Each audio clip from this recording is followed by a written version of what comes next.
আমাদের সাইডে যে থার্ড পার্টির যে লোকগুলো থাকে তাদের সাথেই খেলতে আসছি। তো আসার পরে খুব সুন্দরভাবে আসলে চা খেতে দিছে। আর আপনাদের একটা কথা বলি, এখানে এই থার্ড পার্টির এখানে সবই হিন্দু লোক, কিন্তু তারপরও ভাইরা খুব আদর করে আসলে দিছে এবং কি তাদের চাটা খুবই সুন্দর হয়, খুবই সুন্দর। আমি খুবই খুশি আসলে।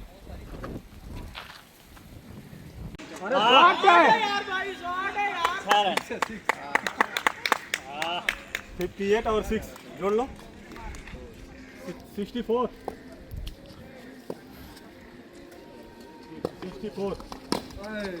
जाओ मैंने फील्डिंग में जा आज ना खेल बगा फील्डिंग हो रहा ना तू फील्डिंग में आवा तो जा जा भाई, तुम्हारा फील्डिंग दौर है फील्डरों को। हमारे टीम में हमारा है 64 हुआ है।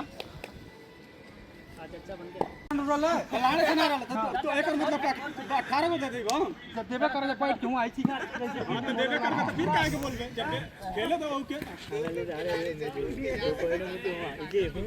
और हाथ में 4 बन जाए खेत में तरवा चल गया